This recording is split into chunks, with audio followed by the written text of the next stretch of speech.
Bonjour Jacques, Bonjour Georges. merci de venir sur Fréquence Populaire pour nous éclairer de tes lumières dans ce monde en plein chamboulement. Alors que nous nous parlons, se termine la 80e session de l'ONU, donc qui a été créée juste après la victoire contre l'Allemagne nazie et le Japon impérial. On y a vu beaucoup ce que nous, on développe ici, les pays BRICS et les autres pays demandent un changement, des réformes dans les institutions internationales, que ce soit le FMI, que ce soit Banque mondiale, que ce soit l'ONU, auxquels visiblement ne concèdent pas les Occidentaux. On a même entendu plutôt un Donald Trump très offensif, très critique de l'ONU, un peu délirant sur son rôle dans la résolution de conflits, de conflits imaginés. On fait celui entre l'Albanie et l'Azerbaïdjan, c'est intéressant comme concept. Mais ici, les Européens se sont satisfaits de son retournement, paraît-il, sur l'Ukraine. Bon, en gros, il a dit aux Européens, mais il faut continuer la guerre, je vous vendrai des armes, et vous vous en ferez bien ce que vous voudrez. Pas de sanctions supplémentaires, mais par contre, la Russie, de toute façon, est dans une situation catastrophique. Son économie s'effondre, ce que ne se sont pas empêchés de répéter tous nos perroquets européens, Macron, Stammer, von der Leyen, Rutte. Qu'en est-il, Jacques? Alors, tout d'abord sur je dirais, le numéro que Trump a fait à l'ONU. Bon, d'abord, c'est pas très étonnant, sa petite confusion, Arménie, Albanie, tout ça. Je signale que j'avais rencontré dans les années 1990 un responsable du département d'État qui, ne savait pas que la Suisse n'était pas la France et qui ensuite ne savait pas qu'il y avait 3 langues en Suisse. Dire: «Bon, il parle allemand?» J'ai dit: «Oui, mais il parle italien aussi». Vous savez, bon, là, il était absolument perdu, et cetera. Bon, non, en fait, tout ceci, est assez normal dans la culture américaine, bon. Après, quel est le sens du discours de Trump? Bon, il a déliré sur toute une série de choses, mais on sentait que c'était un délire qui était parfaitement maîtrisé, parce qu'en fait, le sens, c'est la fin, c'est la chute. Il dit: «Bon, débrouillez-vous, bonne chance». Autrement dit, les États-Unis ne vont pas s'engager plus. Premier point. D'ailleurs, point très simple, il a dit: «Ah oui, si un avion russe survole, Je me permets, Jacques, le territoire de l'OTAN». Oui? oui, je me permets, il a dit good work, go, Oui, voilà, c'est ça. Bonne chance à tous. bonne Bon, chance à tous. C'est bien. c'est très sympathique. Mais par exemple, quand il évoque, les incidents aériens qui ont eu lieu au-dessus de l'Estonie, et on dit: «Ah oui, oui, les pays de l'OTAN peuvent, tirer sur un avion russe». Les États-Unis font partie de l'OTAN, non? Ah, vous voulez dire les pays non américains de l'OTAN, donc les pays européens. Donc ça ne vous concerne pas. C'était assez stupéfiant comme comportement. Et donc ça veut vraiment dire qu'il laisse désormais la gestion de l'ensemble du dossier aux membres européens de l'OTAN. Ça, c'est un premier point. Deuxième point, sur, je dirais, son analyse de l'économie russe. Bon, non, l'économie russe ne s'effondre pas, elle ne va pas s'effondrer, même si elle connaît aujourd'hui, une phase, ou plutôt elle a connu cet été, hein, juillet-août, parce qu'il faut toujours savoir qu'on a un décalage d'environ 1 mois et demi à 2 mois, sur les résultats, économiques, ce qui est vrai partout, hein, ce qui est aussi vrai en France. Bon, elle a connu une forme de panne technique, en juin, juillet et probablement jusqu'au début du mois d'août, et qui est essentiellement liée à la politique menée par la Banque centrale, de Russie. La Banque centrale de Russie, avec des taux très élevés, a cassé la consommation de biens durables en Russie.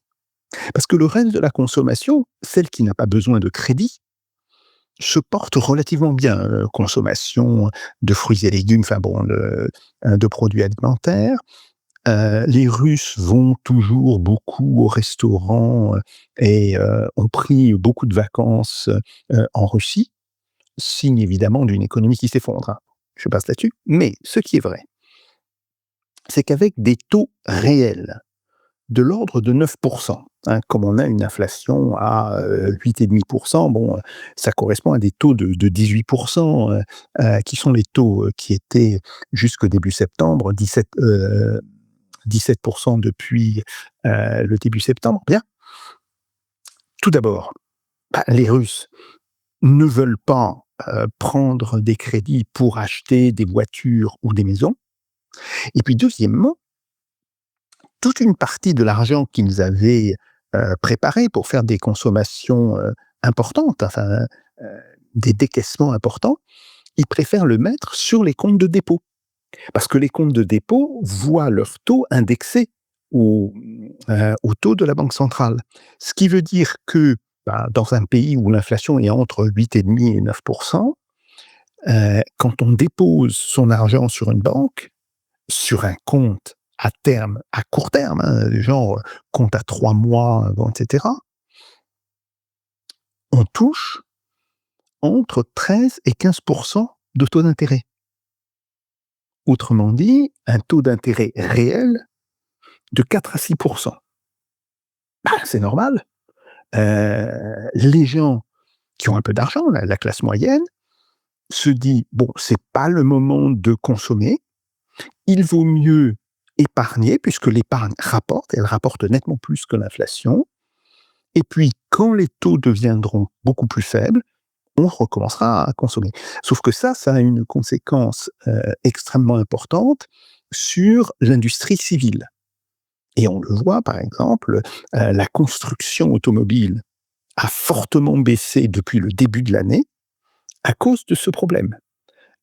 Tout simplement, les gens, c'est pas qu'ils n'achètent plus de voitures, c'est qu'ils retardent leurs achats de voitures. Donc on a tout ce genre de phénomène, ce qui fait que sur le mois de juin et probablement les 2 mois d'été, c'est pas encore sûr sur le mois d'août parce qu'on a des signes que la croissance serait un petit peu repartie au mois d'août. Mais bon, sur juin, juillet, c'est absolument sûr. Eh bien, l'économie russe n'a pas cru. Qu'est-ce que ça veut dire qu'elle n'a pas cru? Elle est restée au niveau très élevé où elle était depuis 2 ans. Puisqu'il faut quand même se rappeler que en 2023, on a 4,3% de croissance. En 2024, on a 4,6% de croissance. Bon, voilà. Elle a connu une phase d'arrêt de la croissance qui a dû probablement durer 2 mois, peut-être 3, mais ça, on le verra au début du mois d'octobre. Et depuis, elle semble être légèrement repartie. Ajoutons à cela le fait que le gouvernement russe lance des programmes de très grands travaux. Alors c'est quelque chose dont on ne parle pas, évidemment, ici. Et ça concerne essentiellement le développement du système ferroviaire. Voilà, ils veulent construire 4200 km de lignes TGV dans les prochaines années.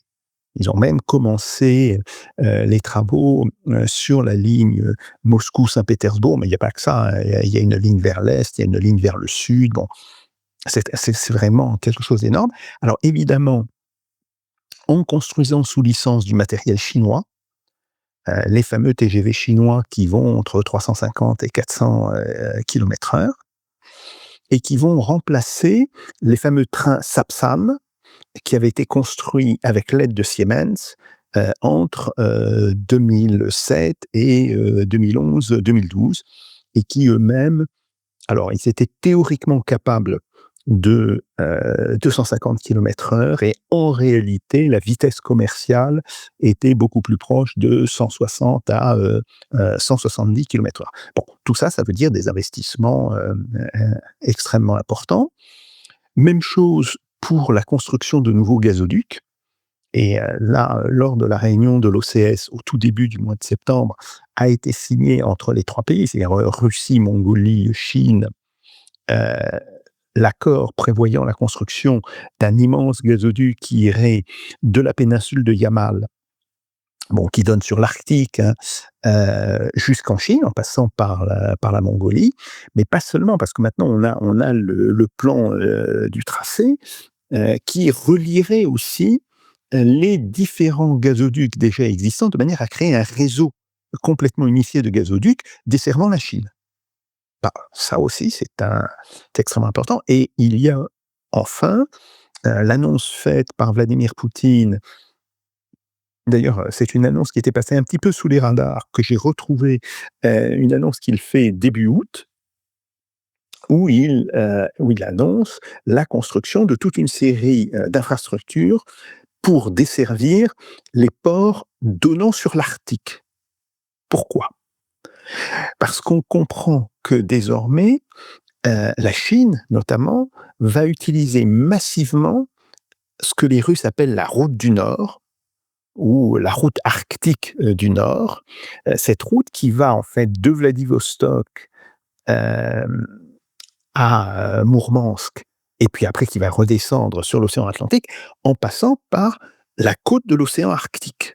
Bon, ce qui raccourcit énormément le temps de transit. On a calculé que ça diminue d'environ de moitié, le déplacement, d'un navire qui partirait, des côtes de Chine et qui irait vers l'Europe. Alors évidemment, ça demande la construction de nombreux brise-glaces. Bon, là, la Russie est le pays le mieux fourni, 43 brise-glaces. Les États-Unis, sont actuellement et je crois qu'ils ont à peu près, 17 brise-glaces opérationnels. Bon, et puis par Ouais, ailleurs, la Chine. il y a d'excellents articles dans le New York Times sur la guerre, mondiale, Tout il à fait. appelle des brise-glaces et la Russie est très, très loin devant, alors c'est vraiment pas écologique. En plus, la Russie a des brise-glaces nucléaires.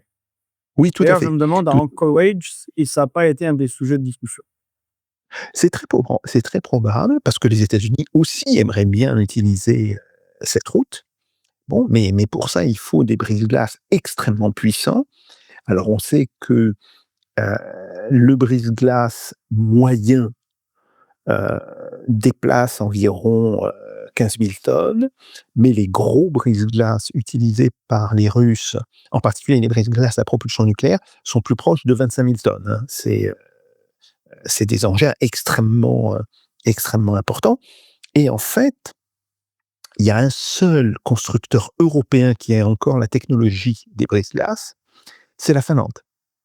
Wärtsilä, les chantiers navals Wärtsilä en Finlande sont les seuls qui savent encore faire des brise-glaces. Bon, et par ailleurs, les Chinois ont développé, ce qu'ils appellent des cargos, classe arctique, autrement dit avec des coques renforcées, des étraves renforcées.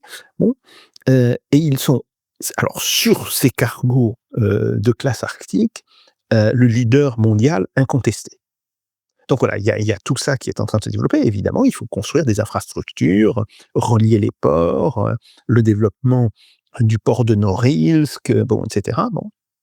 Bref, le gouvernement russe est en train, de mettre en place un plan d'investissement, public, extrêmement lourd, qui d'ailleurs devrait provoquer une hausse non négligeable du déficit budgétaire. Alors quand je parle de hausse non négligeable du déficit budgétaire, il faut savoir que le déficit budgétaire tel qu'il était prévu, dans le plan du budget pour, 2025 se situait à 2,2% du PIB. Ce qui pour les Russes est énorme. Alors évidemment, quand on leur parle des 5,4-5,8% de déficit que fait la France, on leur dit: «Bon, en fait, vous êtes globalement, dans la norme UE, quoi». Enfin bon, et ils estiment qu'ils devraient monter, d'environ 1% du PIB. Avec ces énormes investissements, ils devraient atteindre 3,2% du PIB. Alors, je répète, hein, pour les Russes, c'est considérable. C'est tout à fait considérable.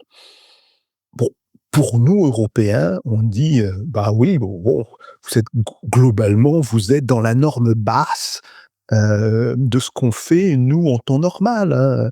Il n'y a pas vraiment à s'affoler. Donc voilà, on est sur ce type de situation, mais, et je le répète, la politique de la Banque centrale a eu des conséquences extrêmement négatives sur l'activité économique en Russie. Bon, c'est grosso modo, les Russes ont perdu l'équivalent d'un trimestre de croissance à cause de la politique de la Banque centrale. On voit que ça repart depuis. Alors, ça dépend des données. Certaines données disent que ça repart depuis août. D'autres données disent que ça repart depuis début septembre. Hein. Elles disent que les 15 premiers jours de septembre ont été nettement meilleurs que précédemment. On voit que le crédit aux entreprises et aux ménages repart. Bon, donc tout ceci indique que l'économie est en train de repartir. Mais alors que, avec mes collègues, on estimait que la croissance russe serait de 2,5% par an pour l'année 2025. On a assez fortement corrigé à la baisse. On pense que la croissance devrait se situer plutôt entre 1,5, peut-être 1,8%. Alors, c'est bien sûr mieux que la croissance dans les pays de l'Union européenne. Là, le problème ne se pose pas, mais il y a, si on compare ce 1,5-1,8% au 4,6% de l'année précédente, oui, il y a une baisse extrêmement importante. Par ailleurs, il est clair que le secteur militaire continue de se développer. Et les industries duales se développent beaucoup. Alors, ce qu'on appelle les industries duales, c'est par exemple la construction de moteurs électriques, la construction électronique, parce que ça sert à la fois pour des biens militaires, mais aussi pour des biens civils. Ce qui fait aujourd'hui qu'il est assez difficile d'estimer exactement la part du militaire dans la croissance russe. Simple exemple, la société Ural-Mash-Zavod, autrement dit, les constructions métallurgiques de l'Oural. Bien. Gros fabricant de chars et de véhicules blindés, mais aussi gros fabricant de matériel ferroviaire. Et donc, avec le plan de développement du réseau ferré russe actuel, il est clair que Ural-Mash-Zavod va aussi se développer sur sa branche civile. Le problème pour les économistes qui travaillent hors de Russie, c'est qu'il est très difficile d'estimer ce qui, dans le développement de l'entreprise, sera du développement civil et du développement militaire. Donc voilà, c'est ce qu'on peut dire, mais globalement, il est clair que l'industrie militaire, elle, continue de se développer rapidement. Tu nous avais dit, tu nous avais parlé dans un précédent épisode des décisions de la Banque centrale. Tu disais que aussi, c'était éventuellement une moyenne, enfin, peut-être une logique, que ça produit un ralentissement maintenant, mais pour avoir un développement conservé après la fin du conflit, car il faut anticiper aussi cela, et qui sera là, à ce moment-là, aussi une réduction, puisqu'il y aura moins de production militaire, évidemment. Bon, ça semble pas non plus être tout de suite le cas. Donc, en tout cas, ce que tu nous dis, c'est que la situation économique, ma foi, elle a l'air quand même infiniment moins pire qu'en Europe et qu'en France. D'ailleurs, on l'a vu par un petit détail, on en a parlé sur Fréquence Populaire, c'est cette Eurovision Guidrix, ils ont appelé Intervision, qui s'est tenue samedi précédent, samedi 20 septembre, je m'en souviens parce que c'est de mission d'accélérer la bataille de Valmy, 1792. Donc, le 20 septembre, grande raout à la télévision russe, 23 nations, piste des BRICS. On a noté chacun chantant dans sa langue d'origine, là où l'Eurovision, quasiment tout le monde chante en anglais. Donc, on a un effet diversité, controversalisation qui est assez intéressant. Et ça respirait plutôt ça allait, quoi. Hein. Plus récemment, ça ne semble pas, n'est pas allé. Bon. Oui, tout à fait. Alors, je précise que cette intervision, c'est la renaissance de quelque chose qui existait déjà du temps soviétique et qui impliquait les pays du Comecon, Cuba, bon, etc. Bien. Ce qui est intéressant, et j'ai regardé les vidéos, c'est que le pays qui a gagné, c'est un chanteur vietnamien qui a gagné. Alors, c'est un show extrêmement spectaculaire, qui respecte tout à fait le genre. D'ailleurs, on le voit, il passe de la chanson à une forme de rap, puis il revient vers la chanson. Ok. Ce qui est intéressant, c'est quelle est la couleur dominante. Il y en a deux, le vert et le rouge. Le vert, évidemment, fait référence à la jungle. Le rouge, à la guerre du Vietnam. Et donc, on voit comment, dans l'imaginaire, et c'est un imaginaire qui est évidemment travaillé, puisqu'il est volontairement proposé à d'autres gens. C'est pas un imaginaire simplement entre soi. C'est un imaginaire, je dirais, d'exportation que l'on présente. La référence très claire, c'était la guerre du Vietnam qui s'est terminée par la victoire du Nord-Vietnam en 1975. Donc, il y a 50 ans. Et on peut penser que dans la décision des juges de faire triompher ce chanteur vietnamien, ce n'est pas quelque chose qui était complètement indifférent.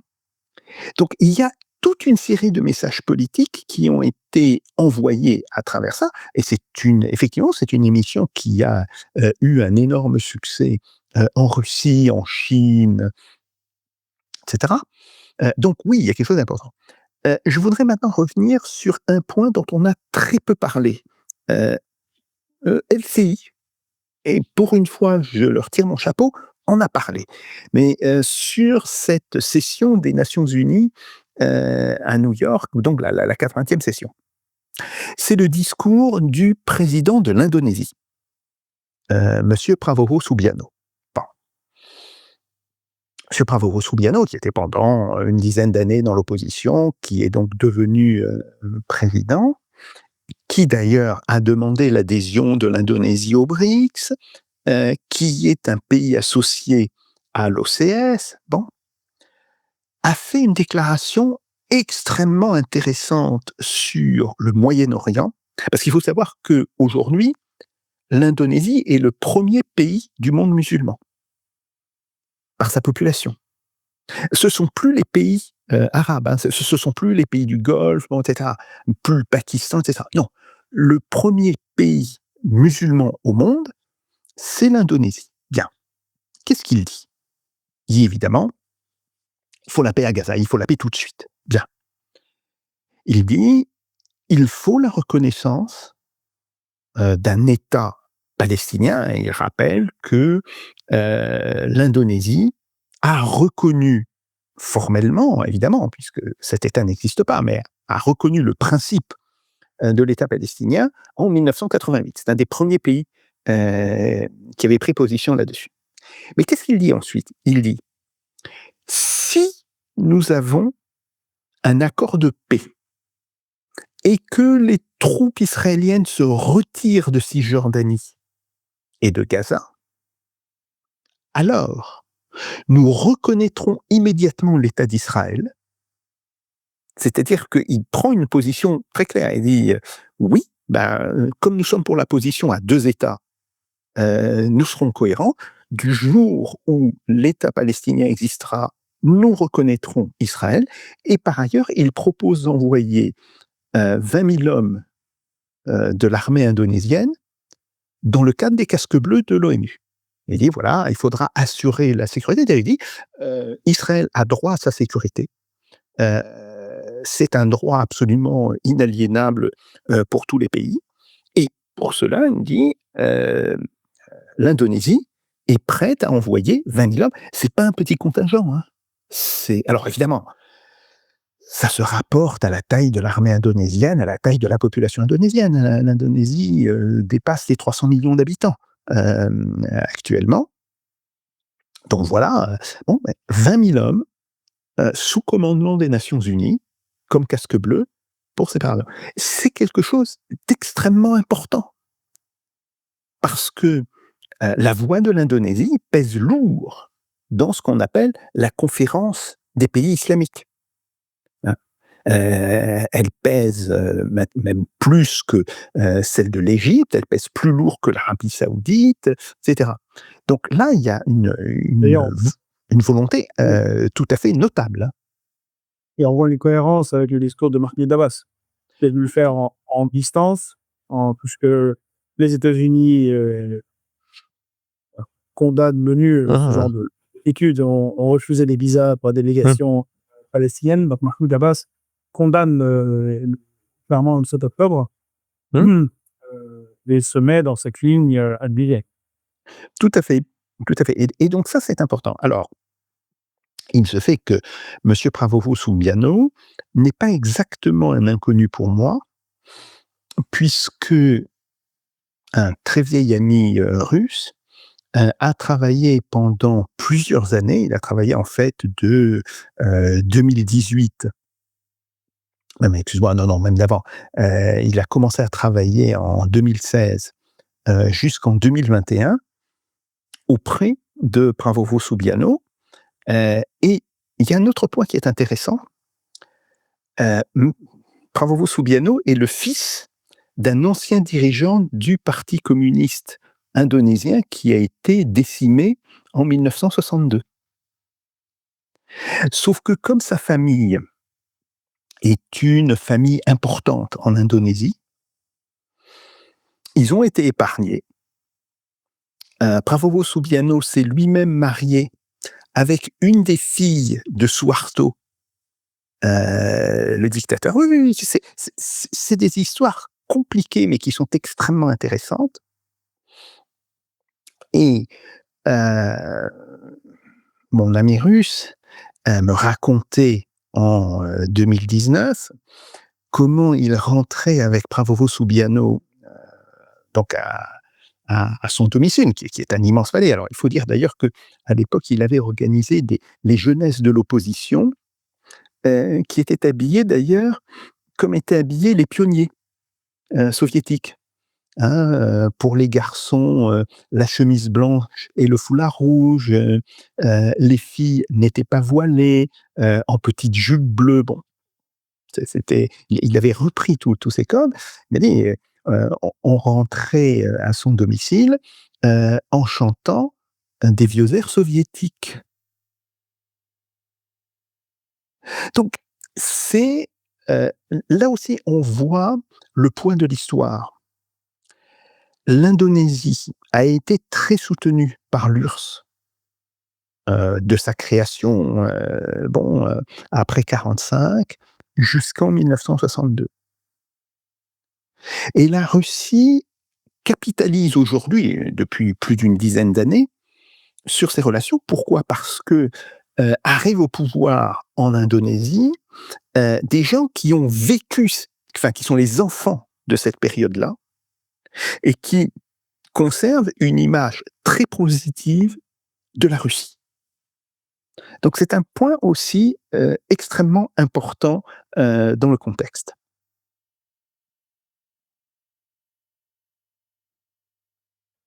On disait, donc la guerre, elle, continue très clairement. Elle ne semble pas prête de s'arrêter avec ces escorts de provocation, soit russes, soit sous le faux drapeau ukrainien, soit on ne sait pas, qui permettent aux bellicistes d'Omirotel de continuer avec une position belliciste envers la Russie, renforcée, avec vent dans les voiles avec les propos de Donald Trump aux États-Unis. Est-ce que c'est pas quelque chose en fait qui est positif pour le Kremlin, que veulent les dires du régime, c'est qu'en fait, bon, il n'y aura pas de paix, la guerre va continuer sur le rythme tranquille mais certain qui est le leur, avec une continuation de la destruction de l'armée ukrainienne par la guerre d'attrition de la pays comme on a parlé, et bien aller plus loin dans la conquête de l'Ukraine, tout en se présentant plutôt bien, si je dis ce que je lis dans la presse, dans le pays BRICS. La Russie apparaît comme l'adulte de la pièce qui a fait des propositions, qui est allé en Koweït, qui est allé en Arabie Saoudite, qui a fait le memorandum d'Istanbul et qui essaie de trouver une solution face à des Européens excités. En tout cas, c'est comme ça que c'est perçu apparemment par les analyses des pays BRICS, ce qui fait que ça met la Russie dans une bonne position, pas dans la position des battants de guerre excités, alors qu'elle met une guerre pourtant. Donc la guerre continue, tout le monde a l'air en fait assez favorable à la continuation de la guerre, in fine, à l'exception des Ukrainiens, la recette à 72%. Oui, tout à fait. Alors, d'abord, il faut dire que même les Européens comprennent aujourd'hui qu'ils n'ont plus les moyens de soutenir l'Ukraine.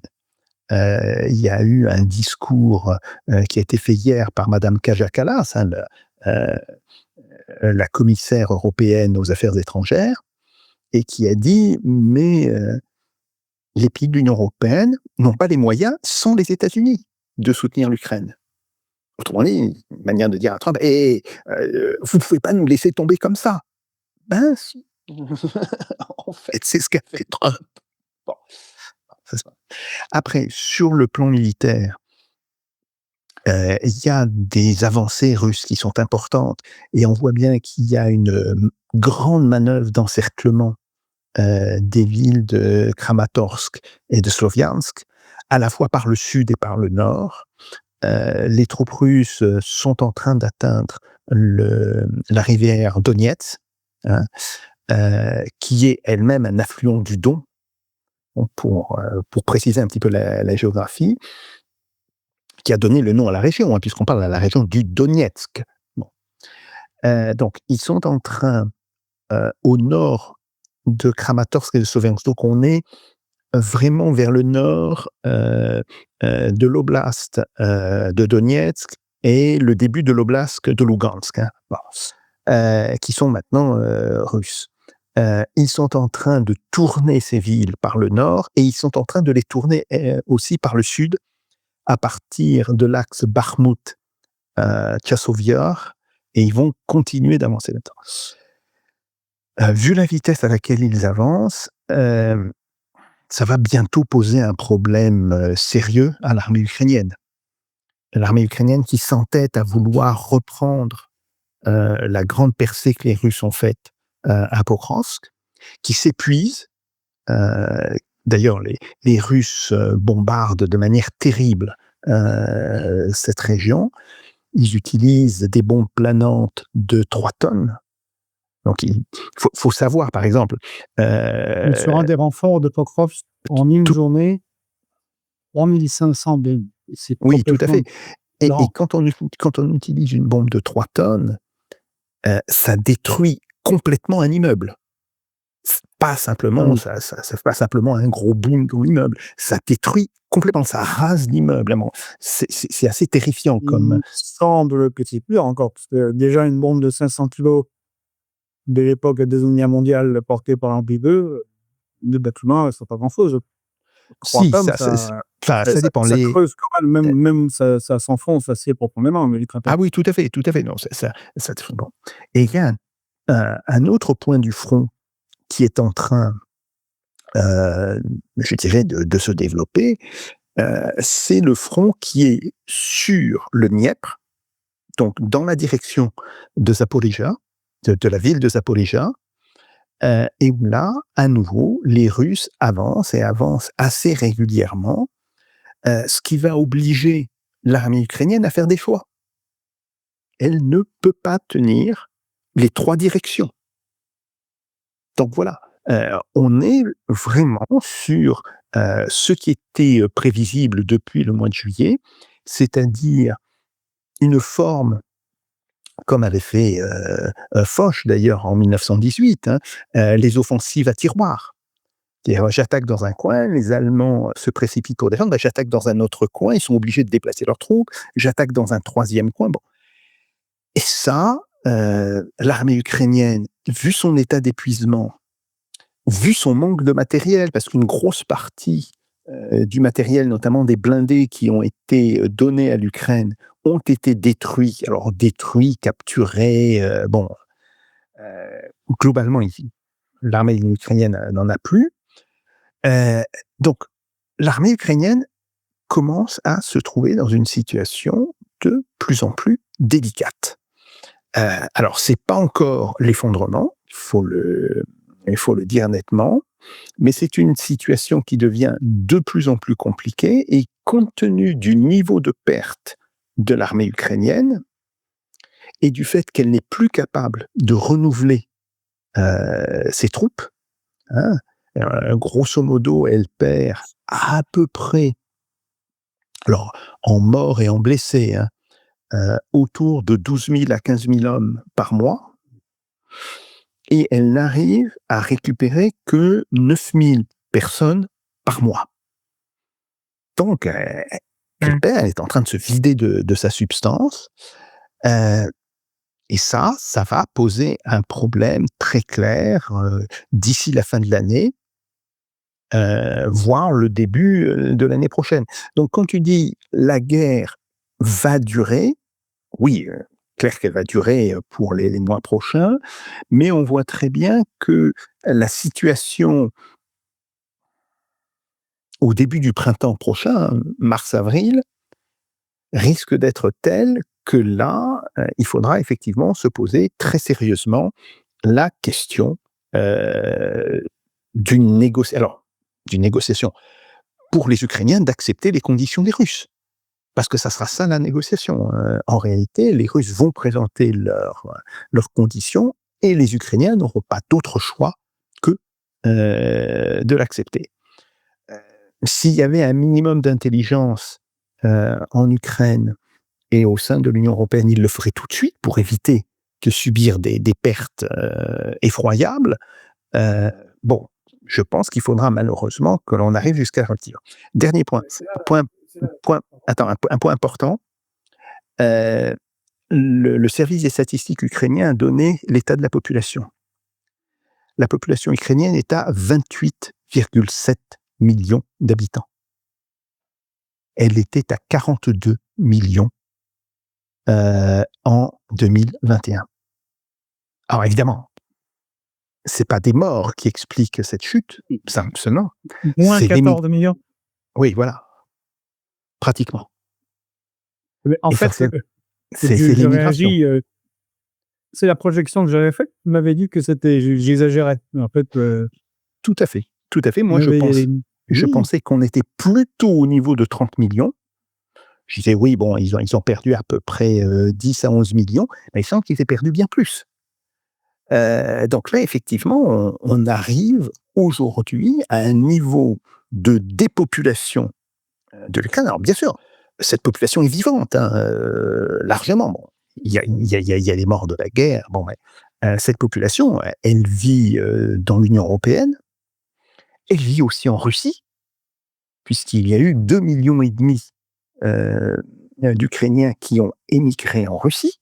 Bon, mais voilà, on est sur ce type de chiffres, et c'est pour ça que je pense que, oui, la guerre va durer, mais les déclarations comme quoi la guerre pourrait durer jusqu'en 2027, 2028, etc., ne me semblent pas, à l'heure actuelle, crédibles, tout simplement parce qu'il n'y aura plus assez d'Ukrainiens pour tenir. Donc, en plus des pertes que tu évoques, il y a aussi beaucoup de désertion. On était bien compréhensible pour ceux qui ont envie de se retrouver dans un choix-avium. Bon, ça, on le sait. Je vais te poser la question qui est posée régulièrement à John Mearsheimer, auquel il a beaucoup de mal à répondre, parce qu'il lui consacre beaucoup de temps de réflexion. c'est qu'est-ce que font les dirigeants européens? Et spécifiquement Emmanuel Macron, von der Leyen, Starmer, Merz, et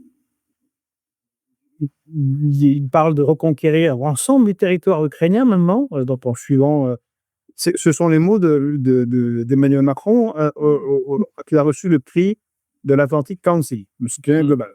On va récupérer tous les territoires. Ils s'engagent politiquement maintenant, ils sont extrêmement engagés en ayant répété ad nauseam, une victoire de la Russie, c'est une défaite de l'Europe, c'est une défaite de l'UE, c'est une défaite de l'OTAN. Quelle est la logique de leur position? Ou alors, est-ce qu'il y a, avec ces histoires de drones, d'avions russes, quelque part, chez certains nombre d'entre eux, la volonté réelle d'envoyer des troupes au sol? Parce qu'il a fallu que le président polonais déclare on enverra, quand même formellement, on enverra une troupe en Ukraine. Mais c'est que quelqu'un l'a proposé, l'a envoyé quand même. Sinon, on ne déclarera pas ça. Oui, alors, il semble qu'on ait proposé à la Pologne d'en envoyer après un accord de paix. C'est toujours comme ça que c'est présenté. Mais évidemment, les Polonais ont dit non. Et quel que soit le contexte, il n'en est pas question. Et on fait le tour. Les pays qui sont prêts à envoyer, c'est-à-dire la France, la Grande-Bretagne, l'Allemagne, l'Italie n'est pas prête. L'Italie refuse. L'Espagne refuse. Le Danemark refuse. Les Pays-Bas refusent. Bon. Donc, les pays qui sont prêts à envoyer des troupes peuvent en envoyer à peu près 20 000. 20 000, c'est complètement insuffisant. C'est complètement insuffisant. Donc, en fait, les dirigeants européens, les dirigeants de l'Union européenne, n'ont pas de stratégie de rechange. Ils se sont bloqués dans une stratégie maximaliste par rapport à l'Ukraine, et ils n'ont pas de stratégie de rechange, si ce n'est, et c'est peut-être aussi ça le sens de la déclaration de Madame Kaja Kallas, la volonté de faire porter à Trump, je dirais, le poids d'une défaite. Et en fait, on voit bien que Trump a joué à ça, lui aussi. Quand il dit aux pays européens, écoutez, bonne chance, autrement dit, vous voulez vous battre avec les Russes, vous vous débrouillez avec les Russes, hein, bon, moi, ça ne me concerne plus. Et quand Kaja Kallas dit, mais nous ne pouvons pas nous battre sans une aide américaine et sans un engagement américain à nos côtés, ce qui est tout à fait exact, hein, par ailleurs, elle lui renvoie le bébé. Hein, bon. Donc, le seul problème, c'est que Trump, il a pris beaucoup d'avance dans ce type de stratégie. Et pour l'instant, les pays européens n'en sont pas encore au point de dire, voilà, oui, l'Ukraine va perdre, mais c'est de la faute des États-Unis. Parce que ça a aussi des conséquences dans les relations entre l'Union européenne et les États-Unis qui ne sont pas prêtes d'affronter. Donc voilà, on est dans une situation qui est effectivement extrêmement compliquée, qui d'une certaine manière arrange les Russes, et les Russes envoient actuellement des signaux contradictoires aux Européens. Alors à la fois, ils disent, en particulier par la voix de Sergueï Karaganov. Alors je précise pour les auditeurs, Sergueï Karaganov est un spécialiste de géopolitique qui a commencé sa carrière du temps de l'URSS, qu'il a continué, qui est en fait quelqu'un qu'on pourrait qualifier de pro-occidental. Je le connais bien, j'ai souvent discuté avec lui, il tenait des propos très pro-occidentaux. Il vient de faire, il vient d'écrire 2 papiers qui ont été publiés dans la revue La Russie et le monde global, publiés à la fois en russe et en anglais. Et ces deux articles, l'un dit nous tournons adieu à l'Europe, enfin, nous tournons le dos à l'Europe, adieu à l'Europe, et le deuxième parle de la sibérianisation de la Russie. Autrement dit, le tournant vers l'Est va déplacer l'axe ou plutôt le centre de gravité de la Russie, de Moscou, Saint-Pétersbourg, vers des régions beaucoup plus vers l'est. Bon, donc ça, c'est un message qui est envoyé aux Européens. Inversement, Lavrov est le conseiller diplomatique de Vladimir Poutine, Ushakov. On dit l'un et l'autre. En réalité, notre problème n'est pas avec les peuples européens, il est avec des gouvernements. Mais nous n'avons aucune hostilité vis-à-vis de peuples européens. Ce qui est une manière d'entrouvrir à nouveau la porte, évidemment, s'il y a des changements de gouvernement. Donc on voit bien que les Russes jouent sur les deux cartes, et ils envoient des signaux volontairement contradictoires aux Européens, et en fait, ils nous demandent de choisir. Ils nous disent, bon, vous voulez la guerre? Très bien. Nous couperons toutes nos relations avec vous et nous basculerons complètement vers l'Est. Mais si vous désirez reprendre progressivement des relations plus normales avec la Russie, nous sommes ouverts. Et donc, on est à ce point de bascule qui est extrêmement important. J'ajoute que Vladimir Poutine a fait une autre déclaration très importante qui, elle, est complètement passée sous les radars, qui a été bien entendue aux États-Unis. Hein. Ça, les Américains l'ont bien noté. C'est sa volonté de reprendre la négociation d'un nouveau traité START, c'est un traité sur la limitation des armements en Europe, et pour l'instant, de respecter des règles minimales de START qui ne sont pas encore ratifiées par un traité. Hein, je rappelle que le traité START a été dénoncé par les États-Unis en 2017 par Donald Trump, et il a été dénoncé en retour par la Russie en 2019. Donc les Russes, pendant 2 ans, sont restés dans cette idée, bon, vous ne voulez pas, mais nous, on va continuer à l'appliquer. Bien. Bon, et là, Vladimir Poutine fait à nouveau une déclaration où il dit, nous avons tous besoin d'un nouveau traité START pour la stabilité et la sécurité en Europe. Et nous sommes prêts à unilatéralement appliquer une partie de ces clauses le temps que vous vous mettiez d'accord. Message très net vis-à-vis des États-Unis. D'ailleurs, Ushakov a déclaré hier soir à un journaliste russe, d'ailleurs c'est sur la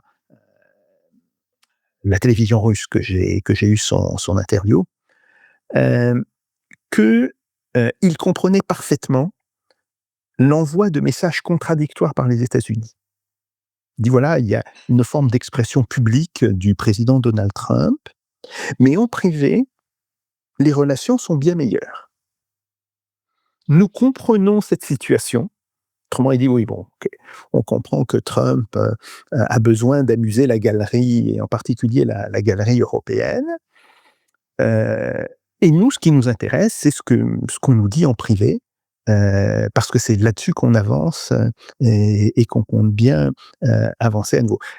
C'est important que le conseiller diplomatique dise cela. C'est-à-dire qu'ils disent explicitement, ben oui,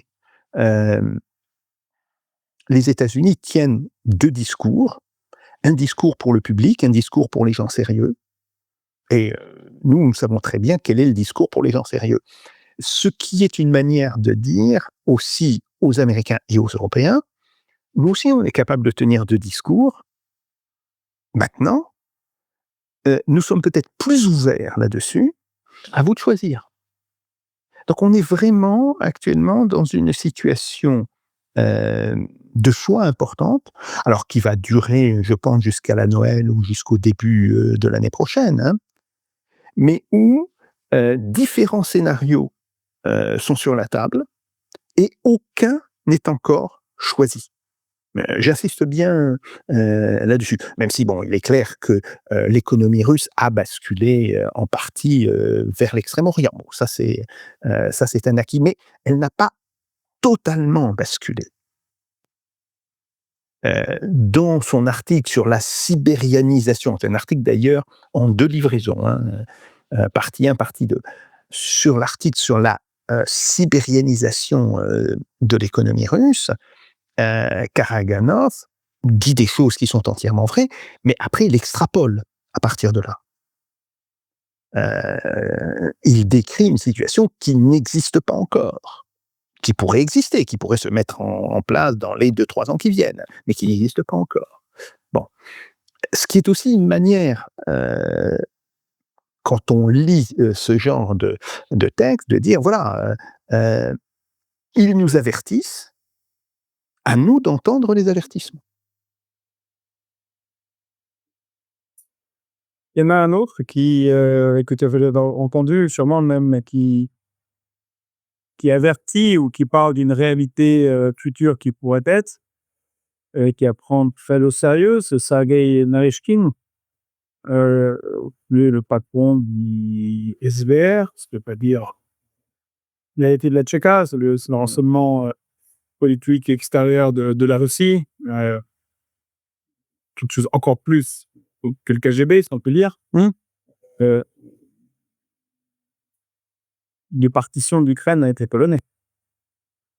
Oui, ça, alors ça, Il l'a dit publiquement. Hein. Bon, oui, un pour gros le message. coup, je crois que c'est surtout un chiffon rouge qui est agité devant les Ukrainiens. Ça ne correspond pas à un plan. Bon, d'abord, je ne pense pas que pour l'instant les Polonais l'envisagent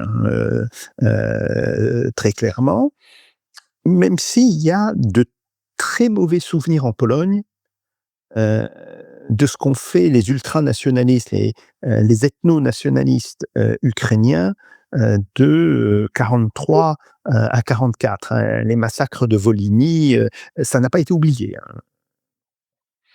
Hein. Mais là encore, c'est beaucoup plus, je dirais, de la propagande.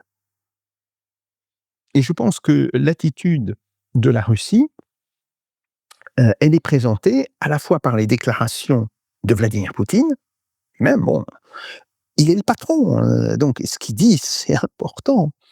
Et des déclarations que font je dirais, des intellectuels écoutés au Kremlin. Parce que, je rappelle qu'on en a beaucoup parlé en France de Douguine, mais Douguine n'a jamais été reçu au Kremlin, il faut le savoir. Douguine, c'est une espèce de personne. Bon, oui, il a un poste de professeur de sociologie à l'université de Moscou. Oui, mais ici, ça fait bien de dire que Douguine conseille, voilà, il y a bon. même des électrodes qui sont branchés dans la tête de... Voilà, bon, mais c'est vraiment n'importe quoi. Par contre, Karaganov, lui, il est reçu à peu près tous les mois par Vladimir Poutine. Il parle de choses extrêmement sérieuses, comme par exemple de la nouvelle doctrine nucléaire russe. Hein. Il posait à un moment donné la question, est-ce qu'il ne faudrait pas utiliser l'arme nucléaire à nouveau pour reconstruire le tabou du nucléaire? Oh, non.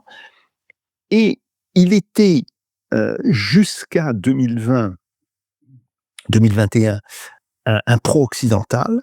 Ce qui est très impressionnant, c'est son basculement, en tous les cas dans ses textes, vers la Chine. Et ça, c'est quelque chose d'important à comprendre.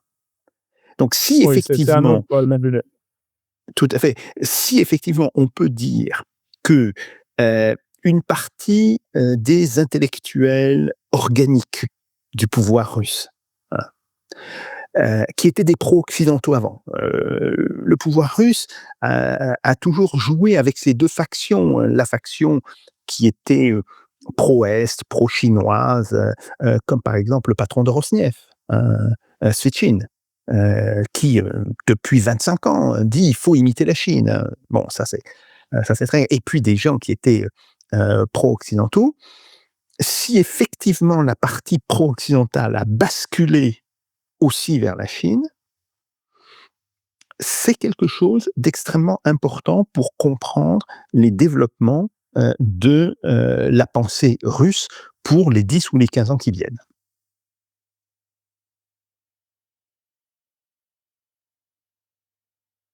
Alors bon, ça c'est pour la situation de la guerre en Europe, et développement très intéressant, en particulier sur ce qui peut se passer réellement dans l'ombre entre Russes et Américains. C'est en France que les choses vont peut-être ni mal, en tout cas elles vont très très mal. Nous n'avons toujours pas de gouvernement. Le pays a l'air de... mais Macron a l'air de être complètement mal. Certains... Le Premier ministre lui-même s'est déclaré être le Premier ministre le plus faible de la Ve République. Bon, on porte du réalisme, on peut dire. Les oppositions les plus dures, la France Insoumise et le Rassemblement national, promettent déjà que son gouvernement sera démis dès la première occasion par une motion de censure. La dette court. Fitch a baissé la note de la France, donc les taux d'intérêt vont encore, augmentent, vont encore augmenter. Certains vont même jusqu'à parler de risque même de décroc de France ou de situation à la grecque. En même temps, on a des gens à gauche qui ont l'air eux aussi de vivre sur un nuage avec c'est une lubie de la taxation des plus riches, et sûrement nécessaire vu l'enrichissement qu'ils se sont permis sur la société sur les 35 dernières années. Mais bon, sans réfléchir au contexte global du fonctionnement de l'Union européenne et des mouvements d'argent, sur quelle manière est-ce qu'ils vont être taxés. Donc, il y a eu la taxe Zuckman. Je vous invite à lire l'article excellent, évidemment, de Jacques Sapir sur la taxe Zuckman. Vous le trouverez dans la partie tribune du site Fréquence Populaire, fpop.media.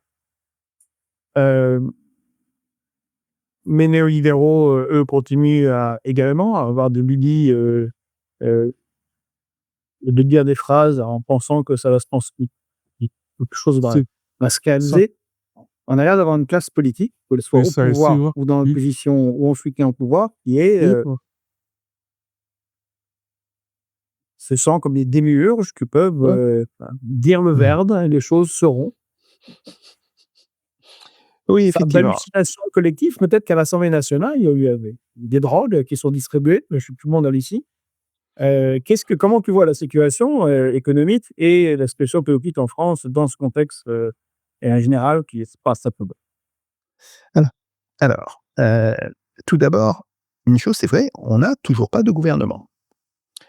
Ce qui n'est pas un obstacle, d'une certaine manière, parce que, on a un gouvernement qui, comme on dit, gère les affaires courantes. Par contre, on a un nouveau Premier ministre, et ce nouveau Premier ministre peut effectivement présenter un budget. Ce qui reviendrait à dire, en fait, oui, on a un gouvernement Bayrou II. Bon, simplement, le Premier ministre n'est plus François Bayrou, c'est Sébastien Lecornu. Bon. Ça, c'est pas, je dirais, c'est nouveau dans la pratique politique. Ce n'est pas interdit par la Constitution. Donc, voilà. Le vrai problème, effectivement, c'est la situation économique générale. Alors, maintenant, rapidement, quelques points. Curieusement, la dégradation de la note française par l'agence Fitch n'a pas provoqué de hausse des taux. Et en fait, on a même eu une légère baisse des taux. En réalité, l'appétit des investisseurs étrangers pour de la dette française reste très important. Et c'est ce qui explique d'ailleurs cette baisse des taux que l'on connaît actuellement. Pourquoi? Parce que tout le monde comprend que la France paiera toujours les intérêts, que ces intérêts soient à 56 milliards comme devrait l'être cette année, ou qu'ils montent et qu'ils atteignent, ce qui est une possibilité, les 90 ou les 100 milliards d'ici 4-5 ans. Alors, il faut rappeler que normalement, le PIB augmentera aussi. Et il augmentera à la fois par la croissance réelle, bon, très très peu, peut-être négativement, mais il augmentera aussi par l'inflation. Et là, on parle en chiffres nominaux, c'est-à-dire incluant le taux d'inflation. Bon, donc ça, c'est une réalité. Après, on voit bien qu'aujourd'hui, que ce soit à gauche, enfin que ce soit au niveau de l'alliance LFI, Europe Écologie Les Verts, Parti Socialiste, Parti Communiste, ou que ce soit au niveau du Rassemblement National, on est sur des positions qui sont extrêmement fermes. Alors, le Rassemblement National n'a pas dit en tant que tel qu'il voterait la censure à tous les coups. D'ailleurs, j'ai écouté hier soir Madame Marine Le Pen qui a dit que elle attendait la déclaration du Premier ministre sur sa politique, ce qui est normal, hein, ce qui est, je dois dire, le comportement que devrait avoir n'importe quel chef politique. Et évidemment, que si cette déclaration était une forme de continuation de la politique de François Bayrou, là, la censure tomberait. Bien. Okay. Du côté de la gauche et de l'extrême gauche, on est en réalité dans une position où on se croit assez fort pour imposer des mesures qui n'ont pas de sens. Alors, je rappelle tout simplement ici une évidence économique. On ne vit pas de son patrimoine. On vit des revenus de son patrimoine. C'est important. On peut avoir un stock d'or, un patrimoine énorme. Si ce stock ne fournit pas de revenus, on meurt de faim. Donc, c'est le revenu du patrimoine qui On va compte. donner une illustration parce que certains pensent qu'on crut à la manière dont j'avais fait poste et en lisant un peu de travers ton article qu'on est contre la taxation des plus riches. C'est juste qu'il faut bien comprendre des réalités. Et ce que tu décris là, par exemple, a été très durement vécu par des gens qui avaient conservé une certaine fortune à Leningrad au moment du siège par l'armée nazie. Et on a dû bon, pour ceux qui connaissent un peu ce conflit, bien raconte pas, et qui connaissent cette séquence, le terrible. Alors, on a eu des gens qui ont échangé des tableaux de maître valant des millions et des millions contre réellement des demi-tons. Oui, tout à fait. Des Tout à fait. diamants, des rivières de bourgeois qui avaient réussi à traverser un peu les années 30 sans être repérés, qui avaient gardé sous le matelas ou sous le plancher des rivières de perles, des diamants, tout ça ne se mange pas. Et Non, en quand fait, il faut manger, eh bien tout ça ne vaut même plus grand-chose. tout à fait.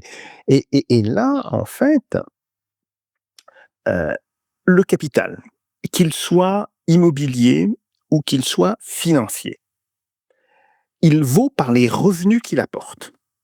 Bien. Alors, ces revenus ne sont pas assez taxés. C'est clair. Il y a la flat tax, bon, il y a toute une série de choses, bon. Ces revenus doivent donc être mieux taxés, que ce soit sur les dividendes, que ce soit par rapport aux plus-values, aux effets de plus-value. Bien, d'accord, mais ça existe déjà dans le droit fiscal français, c'est pas une innovation. Simplement, il est clair qu'il faut améliorer, qu'il faut aussi faire de la progressivité, que par exemple, quelqu'un qui a un petit portefeuille financier, qui lui rapporte à peu près 10 000 ou 15 000 euros par an,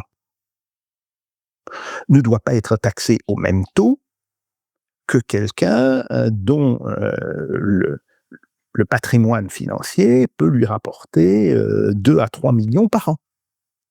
Donc, il s'agit de taxer les Progressivité de revenus. l'impôt. Voilà, il faut réintroduire une forte progressivité de l'impôt, d'accord, mais il faut d'abord se centrer sur les revenus. C'est pas la question du capital. D'autant plus que le capital peut être valorisé de manière extrêmement différente euh, suivant les situations. Prenons le cas de l'immobilier. Ben, on voit bien que l'immobilier, par exemple, sur Paris, a été multiplié à peu près par 2,5 sur le prix du mètre carré en 20 ans. C'est pas du tout le cas de l'inflation. On n'a pas eu une hausse des prix multipliant par 2,5 les prix en 20 ans. Bon. Donc, ça veut dire qu'il y a un effet de spéculation sur les prix du mètre carré. Comme c'est un effet de spéculation, il peut à tout moment retomber. Alors évidemment, si on a son appartement, on s'en fiche. On vit dans un appartement qui est suffisant pour les besoins de la famille, que cet appartement vale 100 ou qu'il vale 300 ou 250, ça n'a pas d'importance, puisque de toute manière, il n'est pas question de le vendre. Tout simplement. Donc ça, c'est un problème. Alors même chose pour les actions. Si on prenait la valeur d'un portefeuille d'actions en 2020, quand on était à un niveau très bas du CAC 40, et au niveau actuel, on passerait de 4200 à peu près à 7800. C'est-à-dire une augmentation de pratiquement 70%. Mais cette augmentation reste virtuelle tant qu'on ne vend pas les actions. Ce n'est qu'à partir du moment où on vend les actions effectivement, qu'on peut empocher une plus-value. Mais ça, la loi française prévoit déjà la taxation des plus-values. Alors, là aussi, il y a plein de choses à faire là-dessus. On peut tout à fait améliorer ça, on peut introduire de la progressivité. Bon, ok.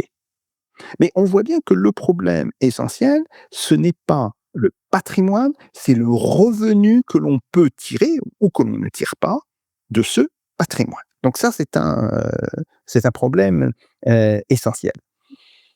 C'est amusant, c'est Alors, un petit vigneron,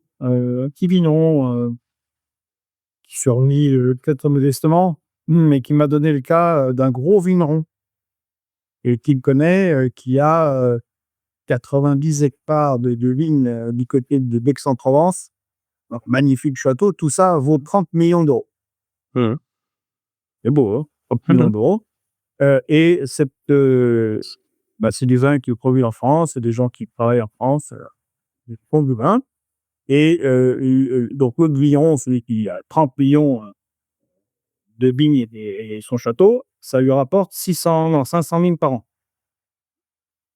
C'est bien, hein, 40 000 euros par mois. On est plutôt bien. Et dessus, il paye des impôts. Donc, 40 000 euros. Et puis, les salaires sont payés, l'entretien, bref. Il gagne à 40 000 par an. Il vient, et si on tapait 2% sur les 30 millions, il y a 600 000 par an. Et après, il est obligé de vendre au bout d'un an, il est obligé de vendre l'immeuble. Et c'est une illustration.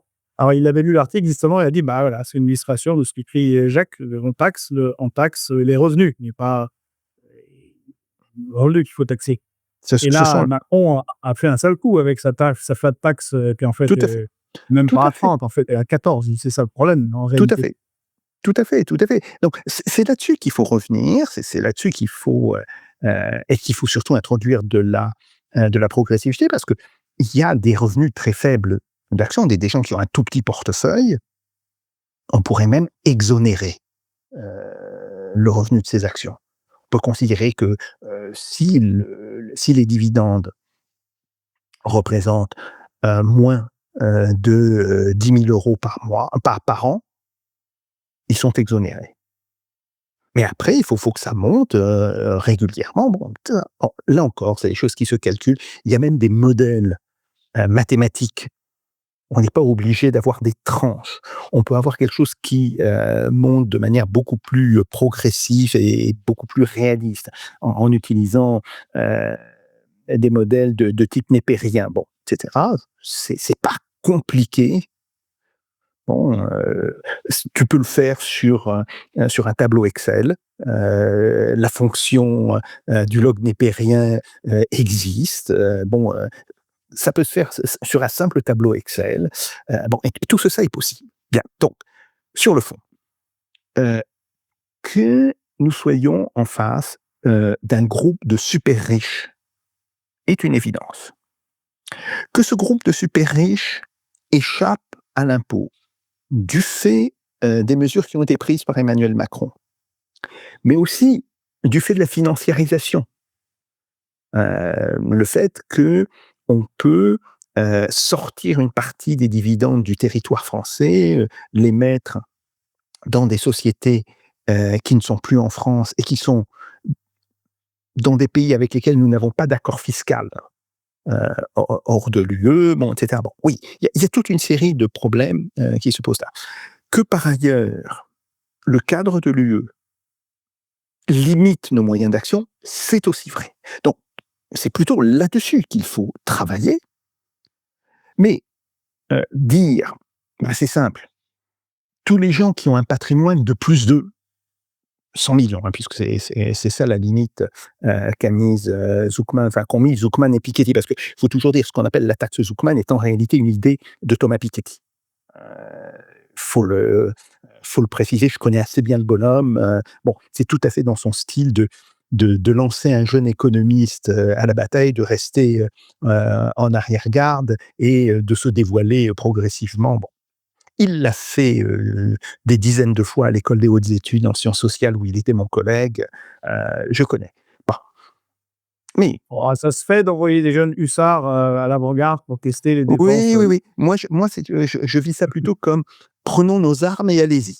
Bon, c'est pas exactement les jeunes hussards. C'est-à-dire que Piketty, c'est une sorte de Trump de l'économie. Prenez les armes et allez vous battre vous-même là-bas. Oui, c'est un peu ça. Et good luck to all. Hein. Good luck. Ouais, c'est un peu ça. Bon, ok. Ce qui ne va pas, c'est cette idée que le revenu est égal au patrimoine.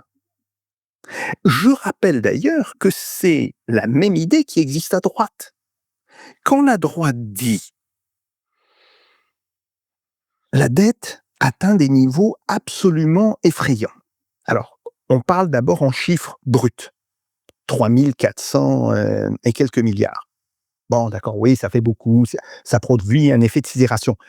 C'est quoi le PIB à mettre en face? Bien. Et puis surtout, en fait, la vraie comparaison, elle ne devrait pas être avec le PIB.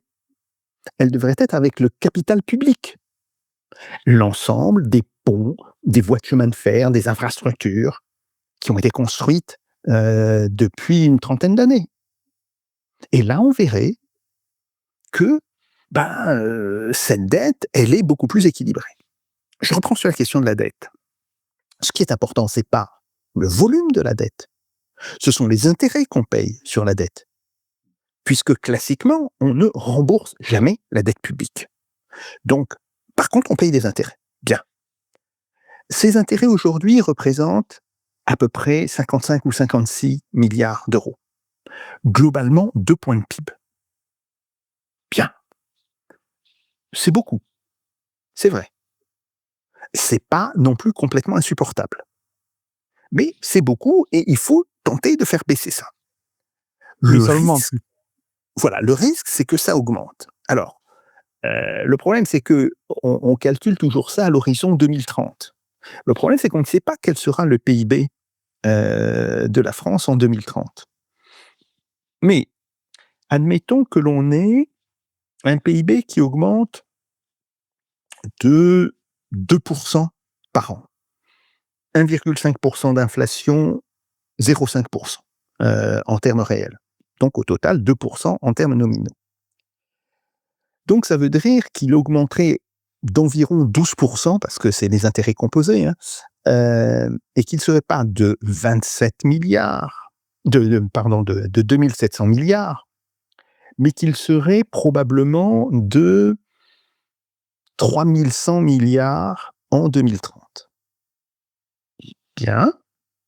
Donc on voit à ce moment-là que nos 56 milliards seraient transformés naturellement en 66, 67. Donc en fait, c'est par rapport au taux actualisé qu'il faut rapporter ces 100 milliards.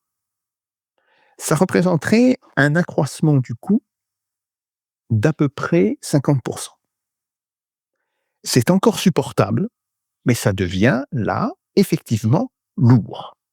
Donc il faut se poser la question de savoir comment peut-on faire baisser les taux. Et il y a plusieurs méthodes. Alors, certaines de ces méthodes peuvent être mises en place dans le cadre de l'Union européenne et de la zone euro, mais ça dépend évidemment de la volonté de la Banque centrale européenne. Et certaines méthodes sont tout à fait possibles en sortant de l'Union européenne et de la zone euro. Par exemple, si on dit toute banque qui veut travailler en France, qu'elle soit française ou qu'elle soit étrangère, est obligée d'avoir 20% de son capital. Alors pour une banque étrangère, ça serait 20% de son capital par rapport à sa filiale française. Ça ne serait pas du capital général de la banque. Bon, mais qu'elle ait 20% de son capital en titre public, en obligation du Trésor, en réalité, ça créerait une demande française pour les bons du Trésor qui provoquerait immédiatement une baisse du taux d'intérêt.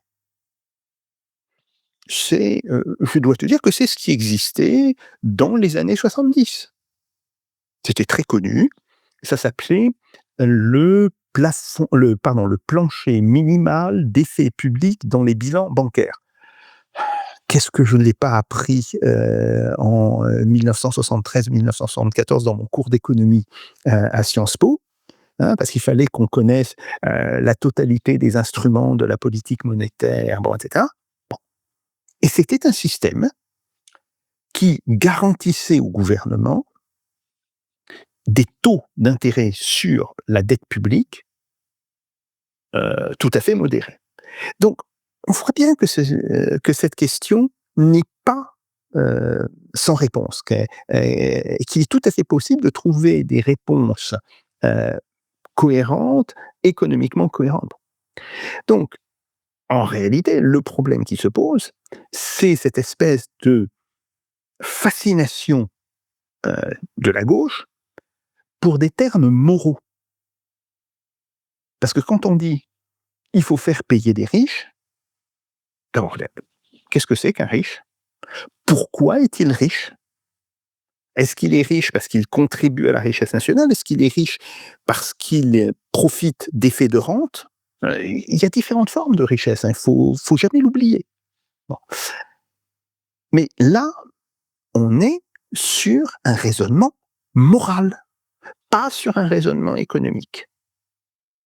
Et moi, je trouve un recul mental fantastique pour une gauche qui ne pense plus en termes d'organisation de la production, de développement de priorités, mais qui se réfugie parce qu'elle accepte qu'elle n'a pas d'instrument pour agir sur le réel, uniquement sur des termes moraux.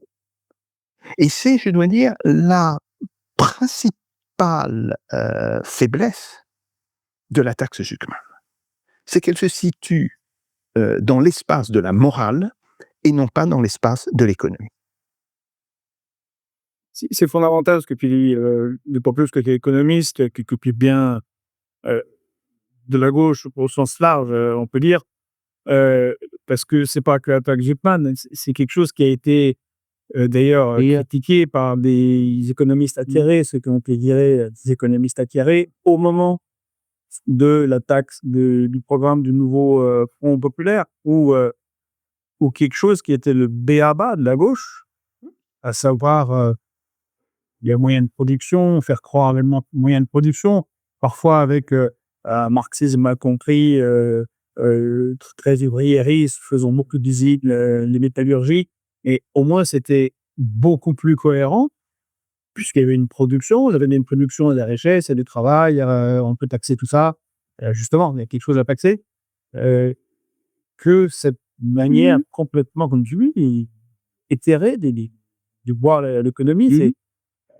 toi t'en parles, il y a les Al-Qaïda, j'ai Mmh. revu aussi là-dessus en disant: «C'est bizarre, à gauche, on parle même plus de nationalisation». Il a Ouais. disparu.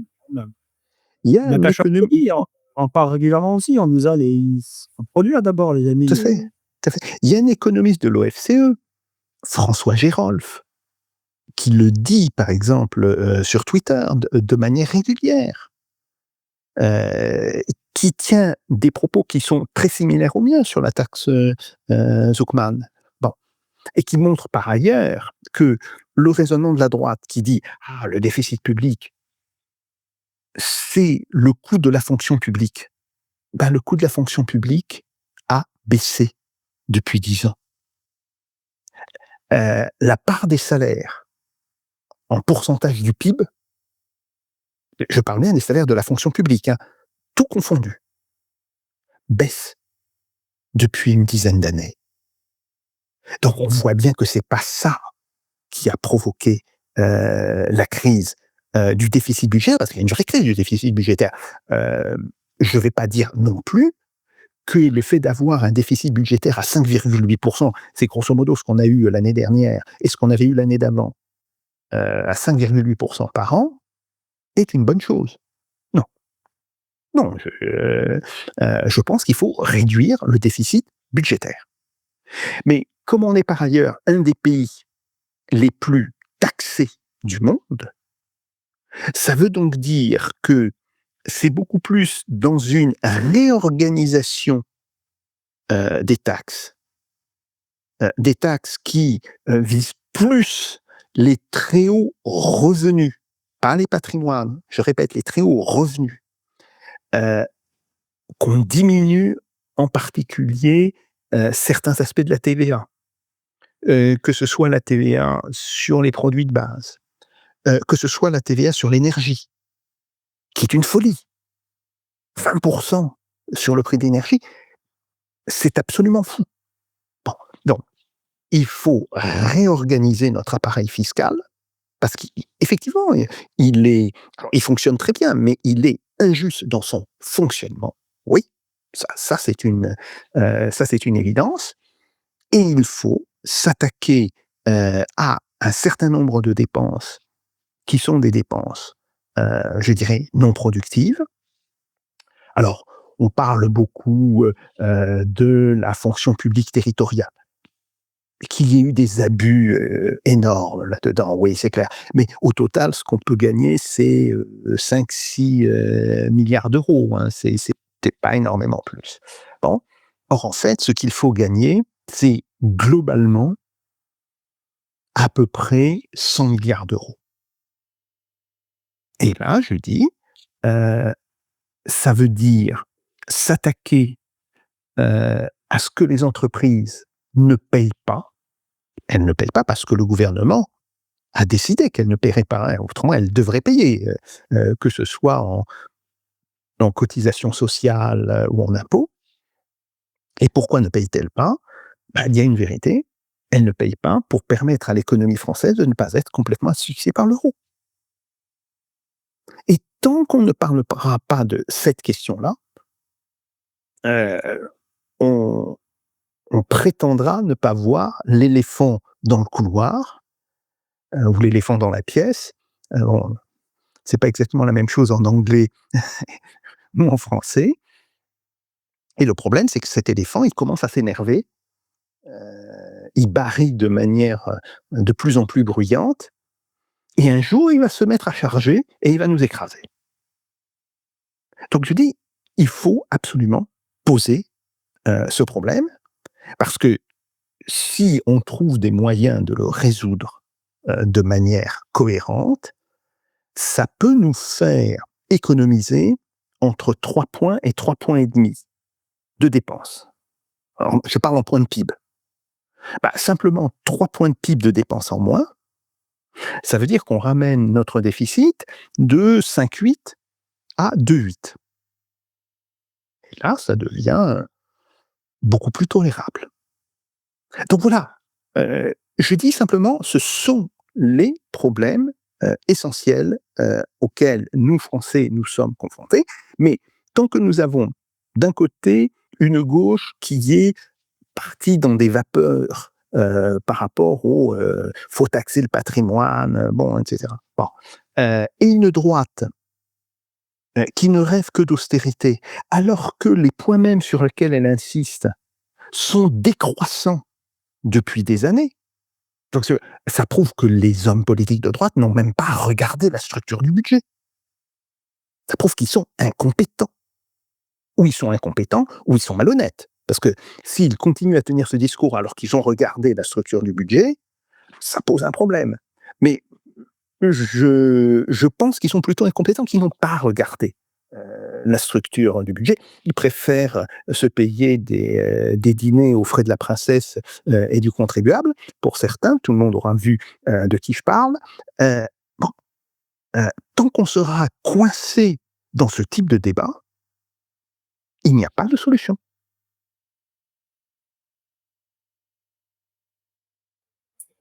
Oui, la compétence et les responsabilités à mieux soi caractérisent en grande partie la classe politique, parfois en cumulant avec croix. Je pense à Bruno Le Maire de pouvoir génie quand même. Oui. Mais après tout. Commencé par un ligne qui avait été 1000 milliards de dettes. Donc, il nous explique que le problème, c'est l'Union européenne, qui est composée de technocrates qui détruisent l'Europe et la France et désindustrialisent. Oui. Oui, il a vu la dire, oui. C'est idem. Oui. Et par ailleurs, je rappelle que non seulement l'industrie française n'a pas retrouvé son niveau de 2008, mais elle n'a même pas retrouvé son niveau de 2019. En fait, la désindustrialisation continue. Tout le grand show médiatique fait sur la réindustrialisation de la France, je suis désolé, c'est du bidon.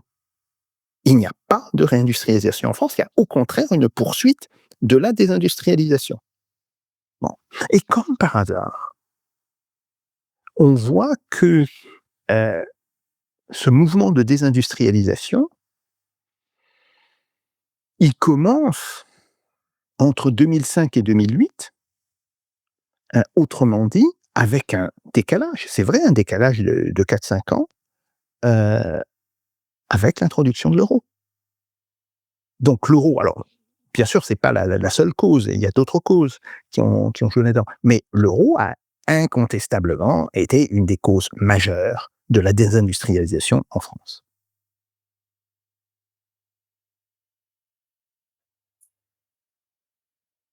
Clairement.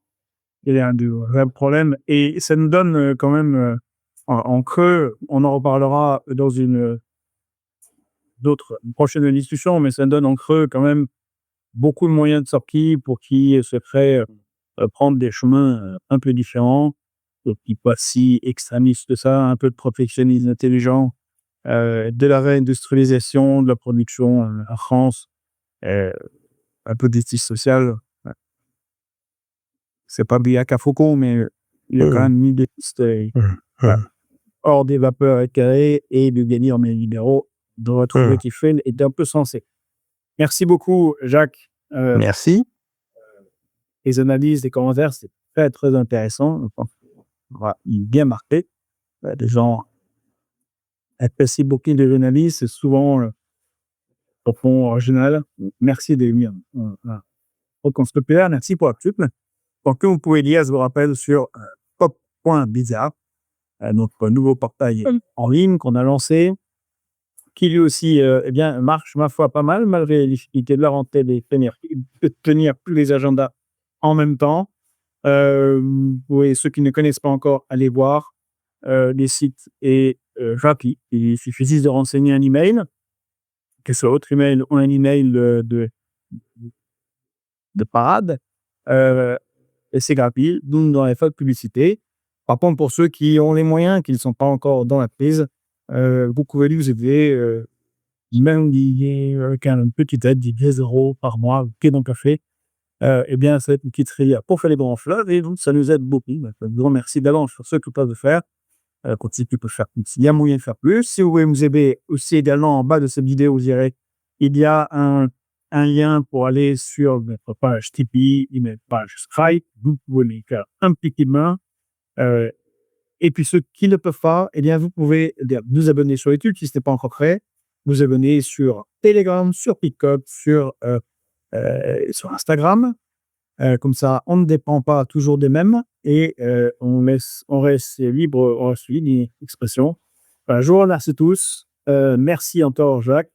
Merci. Et Merci à très beaucoup. bientôt dans de nouvelles. Merci. À bientôt.